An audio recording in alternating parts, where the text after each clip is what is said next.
හරි. ගොඩක් කට්ටිය අහනවා මේ අපි දාලා තියෙනවා යම්කිසි ඇඩ් එකක්. කොටස් වෙළඳපොලේ දාපු ඔබේ සල්ලි 100 ගුණයකින් වැඩි කරගමු. කොහොමද මේ විදිහට 100 ගුණයකින් ඔබේ සල්ලි වැඩි කරගන්නේ? එතකොට 100 ගුණය නෙමෙයි ළමයි 100 ගුණයට වඩා වැඩි ප්‍රමාණ වලින් වැඩි කරගන්න පුළුවන්. හරිද? ඒකට ලෝකේ ඕන තරම් උදාහරණ තියෙනවා. ඉතින් නමුත් ඔයාලා මතක තියාගත යුතු දේ තමයි පළවෙනිම දේ එහෙම ඔයා 100 ගුණයකින් වැඩි කරගන්න ආස නම් පළවෙනිම දේ ඔයා කරන්න ඕනේ ෆලෝ එකක් ගහන්න අපිට. මොකද එතනදී තමයි ඔයා 100 ගුණයක් වැඩි කරගන්න විදිහ දැනගන්නේ. ඔයා දන්නවද 1985 ලංකාවේ ඕල් ෂෙයා ප්‍රයිස් ඉන්ඩෙක්ස් එක කීයක් තිබ්බේ කියලා? රුපියල් 100යි. අද වෙනකොට දන්නවද? මං හිතන්නේ 15000ට 16000ට ගිහින් නේද? ඒ කියන්නේ 150 ගුණයක්. 1000 15000 කියන්නේ 150 ගුණයක් වර්ධනය වෙලා තියෙනවා. මතක තියාගන්න පහුගිය අවුරුදු 40ට 150 ගුණයක්. එතකොට අපි මේ කතා කරන්නේ නිකම්ම නිකන් 100 ගුණයක්. හරිද? අපි මේ කතා කරන්නේ නිකම්ම නිකන් 100 ගුණයක් වර්ධනය කරගන්නදී. එතකොට අපි මේකට මීට කලින් අවුරුදු 4කට කලින් ඉඳන් අපි වීඩියෝ දාලා තියෙන කොහොමද මේ කම්පවුන්ඩින් ඉන්ට්‍රෙස්ට් එක භාවිතා කරන්නේ කොටස් වෙළඳපොලේ සල්ලි වර්ධනය කරගන්න කියන. එතකොට අනිත් දේ තමයි මතක තියාගත යුතු අනිත් දේ තමයි ඔයා මේක ඉගෙන ගන්න නම් ඔයාට in depth knowledge එකක් තියෙන්න ඕනේ. දැන් ඔයා හිතුවට මේක පහසුවෙන් 100 ගුණයක් වර්ධනය කරගන්න පුළුවන් කියලා ඔයාගේ සල්ලි. මේකට එන කට්ටියකින් 95ක් විතර ෆේල් වෙනවා. ඒ මොකද එයාලා මේක හරියට ස්ටඩි කරන්නේ නැතුව එක එක්කෙනාගේ ඉන්වෙස්ට්මන්ට් ටිප්ස් ඇඩ්වයිසස් පස්සේ දුවන නිසා. ඉතින් අපි කවදාකවත් අපි ඉන්වෙස්ට්මන්ට් ඇඩ්වයිසස් කරලා නැහැ.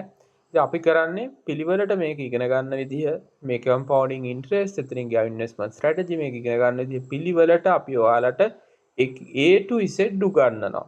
එතකොට ඔයා දන්නවද දැන් අපි මේ 100 ගුණයක් වැඩි වෙනවා කියලා කියන්නේ මොකද්ද? 100 ගුණයක් වැඩි වෙනවා කියලා කියන්නේ ළමයි මාකට් එක වැඩි වෙලා තියෙන. ඒ කියන්නේ මාකට් රිටර්න් එක. ඒ කියන්නේ ඔයා සම සිකියුරිටිස් වල දැම්මොත් එහෙම ඒ 1.85 කාලේදී දැන් වෙනකොට 150 ගුණයක් විතර වර්ධනය වෙලා තියෙනවා කියන එකනේ අපි මෙයා කරන්නේ. ඒතකොට අපිට ඇසුම් කරන්න පුළුවන් ඊළඟ අවුරුදු 40 දී යම් 150 ගුණයක් නැතත් අඩුතරමේ 100 ගුණයක්වත් වර්ධනය වෙයි කියලා අපිට හිතන්න පුළුවන්. හැබැයි මෙතන දේ තමයි ළමයි ඔයා ඉන්වෙස්ට්මන්ට් වල එක්ස්පර්ට් කෙනෙක් නම් සාමාන්‍යයෙන් මාකට් රිටර්න් එක ලෝකේ තියෙන්නේ සාමාන්‍යයෙන් 112ක් වගේ. හරිද? 112ක් වෙන්න පුළුවන් 10ක් වෙන්න පුළුවන් මාකට්. හැබැයි හොඳ ඉන්වෙස්ටර් කෙනෙක්ට අති විශේෂ ඉන්වෙස්ටර් කෙනෙක්ට 120ක් 130ක් දක්වා වුණත් අවුරුද්දකට උපයන්න පුළුවන්. එතනින් එහාට උපයන්න පුළුවන් වෙලාවලුත් තියෙනවා මුල් කාලෙදී වොරන් බෆට් වගේ ආයෝජකයෝ වුණත් අවුරුද්දට 100ට 150 200 වගේ ගණන් උපයන තියෙනවා. අග වෙනකොට අමාරුයි. මොකද තමයි කැපිටල් එක ලොකු වෙනකොට ආයෝජන අවස්ථා හඳුන ගන්න අමාරුයි. ඉතින් මෙතනදී තියෙන දේ තමයි ළමයි 112යි 20යි අතර ලොකු ඩිෆරන්ස් එකක් තියෙනවා. 20යි 30යි අතර ලොකු ඩිෆරන්ස් එකක් තියෙනවා. එක රුපියලක් රුපියල් 150ක් නෙමෙයි. ඔයා 130 වගේ රිටර්න් එකකින් ගියොත් එහම අවුරුදු 40ක් විතර එක රුපියලක් රුපියල් 6000ක් 10000ක් විතර මම හරියට කැල්කියුලේට් කරලා බැලුවොත් එහම ඒච්චර වගේ ප්‍රමාණයක් වැඩි වෙලා තමයි ළමයි නතර වෙන්නේ එක රුපියලක්. එතකොට මේක ඉගෙන ගන්න එක ඒ තරම් වැදගත්. එතකොට දවසෙන් දෙකෙන් මේකේ 100 ගුණයක් සල්ලි හම්බ කරන්න පුළුවන්ද? ඔව් එහෙම අවස්ථා තියෙනවා. කලාතුරකින් තියෙනවා. එහෙම අවස්ථා කලාතුරකින් අපි දැක්ක එක්ස්පෝ ලංකා කියන කම්පැනි එකේ එහෙම තියෙනවා. හැබැයි ඒවා කලාතුරකින් තියෙනවා. ඔයාට ඊටාම කලාතුරකින් හම්බෙනවා සත්‍ය සුළු කාලයක් ඇතුළත.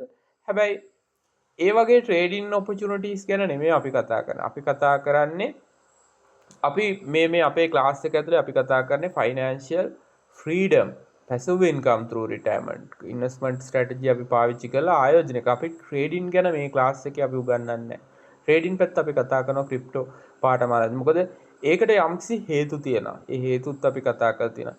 ඉතින් ඔයාගේ සල්ලිත් කවදා හරි දවසක 100 ගුණයක් වර්ධනය කරගන්න එහෙම නැත්නම් 1000 ගුණයක් වර්ධනය කරගන්න කැමති කෙනෙක් නම් අනිවාර්යෙන්ම කළ යුතු දෙයක් තමයි වා මේ කොටස් වෙළඳපොළ ආයෝජනය කියන දේ.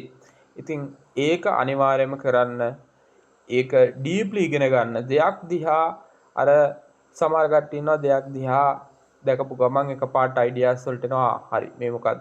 නමුත් ඒක ඔයාට ඉන් ඩෙප්ත් බැලුවහම තේරෙයි මොකද්ද මේක කියලා. ඉතින් අපි ගොඩ අවුරුදු 4ක් විතර තිස්සේ මේ කම්පවුන්ඩින් ඉන්ට්‍රෙස්ට් මේ දේවල් ගැන අපි ගොඩක් කතා කරනවා. සා කොහොමද අපි ටික තමන්ගේ මන්ත්ලි ඉන්කම් යම්සි කොටසක් ඉන්වෙස්ට් කරලා ඊට පස්සේ ටික අපි කොහොමද ඉන්වෙස්ට්මන්ට් ස්ට්‍රැටජි එකක් හදාගෙන අපි කොහොමද ලොං ටර්ම් එකක් අපි කොහොමද ඉන්වෙස්ට් කරන අපේ এডুকেෂන් වීඩියෝස් කරනවා. හරි.